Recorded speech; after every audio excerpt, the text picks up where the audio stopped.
어느 목사님에게서 들은 이야기입니다. 이 목사님은 딸이 둘 있는데 큰 딸은 8살, 작은 딸은 5살이었습니다.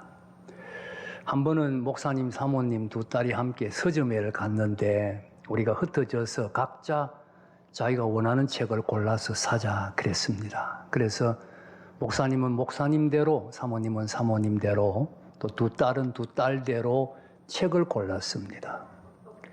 5살 딸은 그림책을 골라왔습니다. 6살 딸이 책을 골라왔는데 그 책의 제목이 인생의 고통과 고난을 극복하는 길이었다고 합니다. 8살이면 초등학교 1학년인데 요즘은 초등학교 1학년도 인생의 고통과 고난을 생각한다는 이야기입니다. 우리 모두에게 고난이 있습니다. 우리는 내가 고난당할 때 다른 사람은 행복한데 나만 고난당한다 그렇게 생각합니다. 그렇지 않습니다. 내가 행복하다고 생각하는 그 사람, 내가 몰라서 그렇지 알고 보면 그 사람 나름대로 고민이 있고 아픔이 있습니다. 모든 인간에게 다 어려움이 있습니다. 고난은 누구에게도 예외가 없습니다. 그러므로 중요한 것은 이 고난을 어떻게 이해하고 어떻게 받아들이느냐 하는 것입니다. 어차피 고난은 있습니다. 어차피 있는 고난인데 그냥 고난이 고난으로 끝나게 하느냐 아니면 고난을 통해 더 큰 역사를 이루느냐 이것이 다를 뿐입니다. 고난이 고난으로 끝날 때 그것은 아픔이요, 괴로움이요, 파멸이요, 좌절입니다. 요즘 생활고를 비관해서 부모가 자녀를 먼저 죽이고 동반 자살하는 사례들이 끊임없이 일어나고 있는 겁니다. 고난이 고난으로 끝나는 것이요, 고난이 인생을 끝장내는 것이지요. 고난이 파멸을 가져오는 것입니다. 그러나 다른 사람들도 있습니다. 고난의 배후에 하나님이 계심을 믿는 사람들, 고난을 통해 하나님의 뜻이 이루어지고 있음을 믿는 사람들은 고난을 통해 더 큰 은혜를 받습니다. 고난을 통해 더 큰 하나님의 역사를 이룹니다. 고난이 오히려 더 큰 복이 되는 것입니다. 오늘 읽은 본문은 욥의 고백입니다. 욥은 고난당한 모든 사람의 대표자로 성경에 나타납니다. 욥은 우리가 세상에서 당할 수 있는 모든 고난을 다 당했습니다. 하나님께서 욥에게 이런 고난을 주신 이유 중에 하나가 우리가 고난당할 때 욥을 보라는 것입니다. 내가 지금 당한 고난이 욥에게 있으니까 욥을 보라. 그리고 그 고난 속에서 욥이 무엇을 깨달았고 무엇을 믿었는지 그것을 보라는 것입니다. 그래서 내 고난에 대한 답을 욥에게서 얻으라고 욥에게 우리가 당한 모든 고난을 다 당하게 하신 것입니다. 그러면 먼저 욥이 어떤 고난을 당했습니까?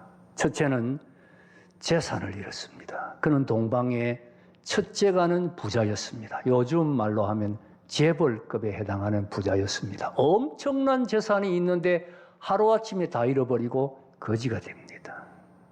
강도떼가 와서 습격해서 뺏어가는데 손쓸 겨를도 없이 다 빼앗겼습니다. 하루아침에 재벌 부자가 거지가 되었습니다. 여러분 재산이 얼마나 소중한 것입니까? 재산을 여러분이 잃었다고 한번 가정해 보세요. 엄청난 고난을 당한 것입니다. 두 번째는 자녀를 잃었습니다. 재산이 소중하다고 하지만 자녀보다 귀할 수는 없지요. 그런데 욥은 10자녀가 있었는데 이 10자녀를 한꺼번에 다 잃어버렸습니다. 성경 보면 10자녀가 생일마다 함께 모여서 잔치했다고 한 것을 볼 때 화목하게 지낸 것 같습니다. 잘 자랐습니다. 그런데 이 10자녀가 한 번은 맏형의 집에서 잔치를 하는데 집이 무너져가지고 그 10자녀가 한꺼번에 다 생명을 잃은 것입니다. 우리가 살다 보면 사랑하는 사람의 죽음을 겪을 때가 있습니다. 부모님이 세상 떠날 때가 있고 배우자의 죽음을 겪을 때도 있고 형제의 죽음을 당할 때도 있습니다. 그러나 그 무엇보다 괴로운 것은 자녀의 죽음입니다. 자녀가 먼저 죽는 것, 이것은 말로 설명할 수 없는 괴로움입니다. 그런데 욥은 한 자녀도 아니고 10자녀가 한꺼번에 다 죽는 그런 고통, 그런 고난을 겪어야만 했습니다. 그것뿐만이 아닙니다. 세 번째는 건강을 잃었습니다. 재산 중요하고 자녀 중요하지만 그래도 내 몸만 건강하면 버텨나갈 수 있지 않습니까? 견디고 보면 또 언젠가는 상처도 아물 수도 있고 뭐 나름대로 그래도 견디어 나갈 수 있습니다. 그런데 욥은 건강마저 잃었습니다. 온몸에 종기가 나서 고름이 흐르는데 너무 가려워서 재 속에 뒹굴면서 기와장으로 온몸을 긁어야 했습니다. 가장 고통스러운 요즘식으로 하면 불치병에 걸린 것입니다. 건강마저 잃었습니다. 여기까지만 해도 고통은 넉넉합니다. 세상에 이만한 고난 당한 사람도 없습니다. 그런데 욥은 여기에 또 하나 더 큰 아픔이 있었습니다. 아내를 잃은 것입니다. 우리가 세상에서 어려움을 당하고 괴로움을 당할 때 내 마음 이해해주는 한 사람이 곁에 남아 나를 위로해주고 있으면 힘이 될 수 있습니다. 그래도 진실이 통하는 누군가 내 마음을 이해하는 한 사람이 얼마나 큰 용기를 주는지 모릅니다. 그런데 바로 그 한 사람 아내를 욥은 잃었습니다. 욥이 온몸에 종기가 나서 고름이나 잿더미에 뒹굴면서 기아장으로 몸을 걸고 있는데 아내가 하나님 저주하고 죽어버리라 한마디 남기고 집을 나가버렸습니다. 아내마저 잃은 것이지요. 그 극한 고통, 그 극한 괴로움을 혼자 감당할 수밖에 없는, 누구도 위로해 주는 사람이 없는 외로움 가운데 겪어야 할 수밖에 없는 고난을 겪었습니다. 욥이 당한 고난은 두 가지 특징이 있습니다. 하나는 어려운 사람이 당하는 고난입니다. 죄짓고 벌받았다는 이야기가 아닙니다. 성경은 계속해서 욥은 어려운 사람임을 증거하고 있습니다. 욥기 1장 1절을 보면 욥은 온전하고 정직하여 하나님을 경외하며 악에서 떠난 자라. 하나님 잘 섬기는 사람, 악에서 떠난 사람, 정직한 사람이 고난당할 수 있다는 겁니다. 여러분이 하나님 잘 섬기고 정직하고 어렵게 살려고 했는데 고난당할 수 있습니다. 어려움 당할 수 있습니다. 욥의 고난이 그것을 보여주고 있습니다. 또 한 가지는 욥은 왜 고난을 당해야 하는지 이유를 몰랐습니다. 이런 극심을 당하면서 고난을 당하면서 내가 왜 이런 고난을 당해야 하는지 이유를 몰랐습니다. 고난이 얼마나 극심했든지 때로는 자기의 인생을 저주했습니다. 어머니가 왜 나를 낳으셨느냐? 왜 내게 젖을 먹이느냐? 차라리 내가 태어나지 않았으면 좋을 뻔했다. 그렇게까지 생을 저주할 만큼 고통스러운 고난이었는데도 불구하고 내가 왜 이런 고난을 당해야 하는지 이유를 몰랐습니다. 여러분, 우리가 까딱 모르고 고난 당할 수 있습니다. 왜 내가 이런 어려움을 당해야 되느냐? 왜 하필 내가 이렇게 되어야 하느냐? 그 이유를 모르고 고난을 당할 수가 있습니다. 이유를 모르고 고난 당할 수 있다는 것을 욥이 보여주고 있습니다. 자, 바로 이런 고난 가운데 오늘 본문을 보면 욥이 중요한 신앙 고백을 합니다.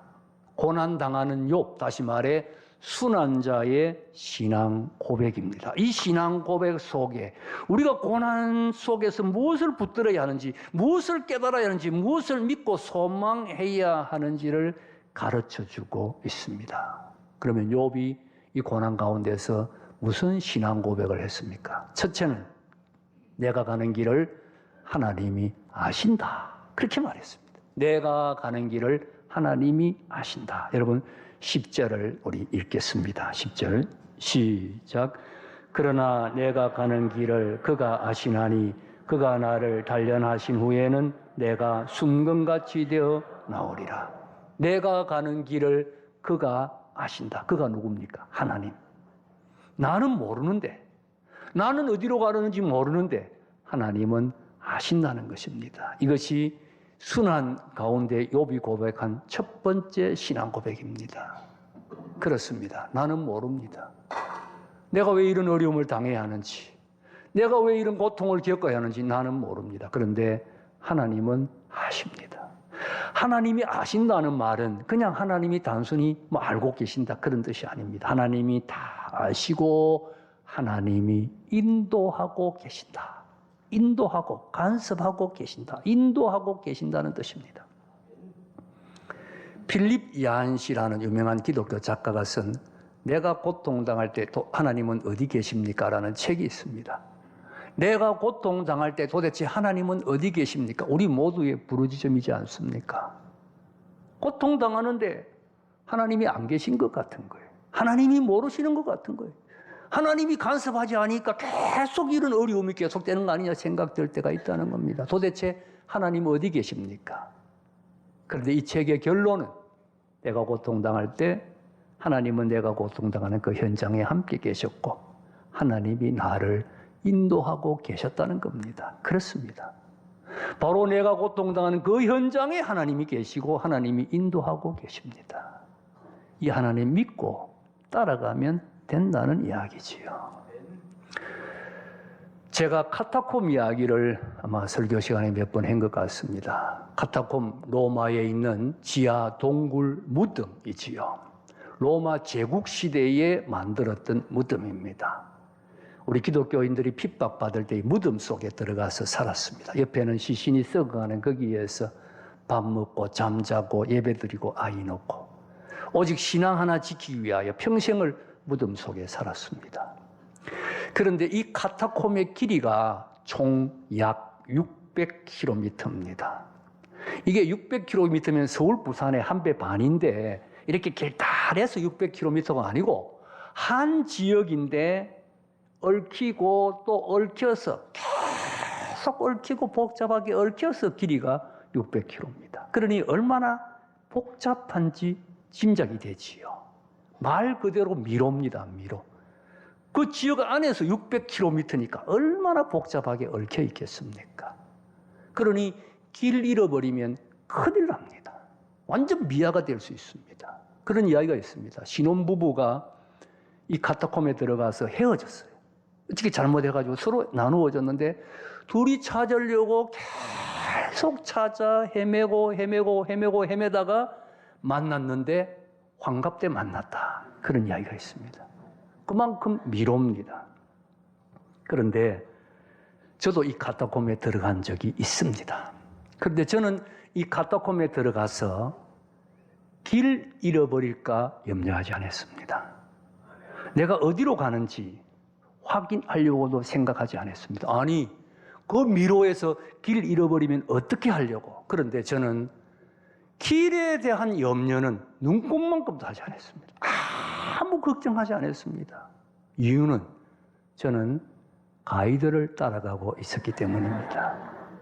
저는 모릅니다. 그러나 가이드는 길을 알고 있습니다. 제가 굳이 길을 알려고 할 필요가 없습니다. 가이드에게 맡기면 됩니다. 가이드가 다 알고 있습니다. 꼭 마찬가지입니다. 하나님이 다 알고 계십니다. 하나님이 아시고 인도하십니다. 하나님께 맡기면 되는 거예요. 그래서 욥이 내가 가는 길을 그가 아시다. 하나님이 아신다고 한 겁니다. 나는 답답하고 나는 모르고 나는 괴롭지만 하나님이 아시니 믿고 따라가면 그것으로 족하다는 것이지요. 여러분, 여러분의 그 고난의 길을 하나님이 아십니다. 하나님이 알고 인도하고 있습니다. 이거 믿을 때 좌절하지 않습니다. 아무리 고난이 힘들고 길어져도 실망하지 않습니다. 다시 힘을 낼 수 있고 다시 용기를 낼 수가 있습니다. 두 번째로 욥은 이 고난이 나를 단련시킨다고 믿었습니다. 고난이 나를 단련시킨다. 10절 다시 읽겠습니다. 10절 시작. 그러나 내가 가는 길을 그가 아시나니 그가 나를 단련하신 후에는 내가 순금같이 되어 나오리라. 나를 단련하신 후에 내가 순금같이 되어 나오리라. 두 번째 신앙 고백입니다. 이 고난이 나를 단련시킨다는 거예요. 그래서 그 단련을 통과하면 내가 순금같이, 옛날 성경은 정금이라 했는데 정금이란 어감이 더 좋은 것 같아요. 정금같이 되어 나온다. 그렇게 고백했습니다. 정말 여러분 놀라운 고백이지 않습니까? 재산을 다 잃었어요. 10자녀를 잃었어요. 온몸이 썩어 들어갑니다. 아내마저 떠나버렸습니다. 이 극한 고난과 고통을 겪는데 이것이 하나님이 나를 단련시킨다는 거예요. 놀라운 이야기지요. 나를 훈련시킨다는 거예요. 그래서 내게서 불순물들을 다 제거하고 순금 같은 사람, 하나님의 역사를 이룬 사람, 하나님이 사용하기에 더 적합한 사람으로 이 고난을 통해 하나님께서 나를 만들어가고 계신다는 믿음입니다. 여러분, 우리가 요셉을 한번 생각해 보십시다. 요셉은 하나님께서 나중에 애굽의 총리 대신으로 세우려는 뜻이 있었습니다. 그런데 소년 시절에 요셉은 총리 대신이 될 만한 그릇이 되지 못했습니다. 그는 혼자 채색 옷을 입었고 아버지의 사랑을 독차지했고 형님들의 잘못을 아버지에게 고자질했습니다. 요즘식으로 말하면 이건 과잉보를 받고 자라난 유약한 소년이고 마마보이였습니다. 만약에 한번 상상해 보십시다. 요셉이 그 인격 그대로 성장해서 애굽의 총리 대신 되면 총리 대신 감당할 수 있겠습니까?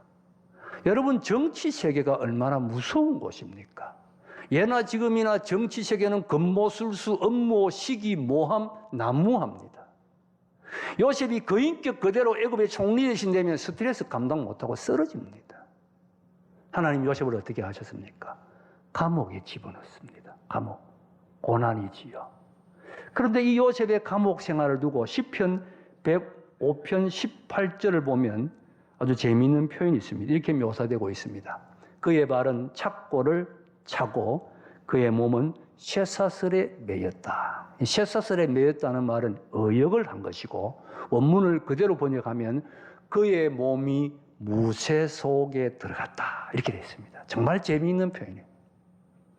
하나님이 요셉을 감옥에 집어넣고 감옥에서 요셉을 무쇠 속에 집어넣었다는 겁니다. 하나님이 감옥이라는 고난 속에서 요셉의 인격과 성품 속에 무쇠, 철근을 집어넣었다는 거예요. 철근을. 하나님이. 이게 요셉이 받은 고난입니다. 그래서 10수년 감옥 생활을 견뎌나갈 때 요셉은 더 이상 유약한 마마보이가 아니었습니다. 애굽의 총리 대신이어서 그 극심한 흉년을 헤쳐나가고 넘넘하게 서서 애굽을 호령하는 당당한 젊은이로 성숙해 있었습니다. 이것이 하나님의 연단입니다. 이것이 정금같이 나오는 것입니다. 변화되는 모습은 사람마다 다릅니다.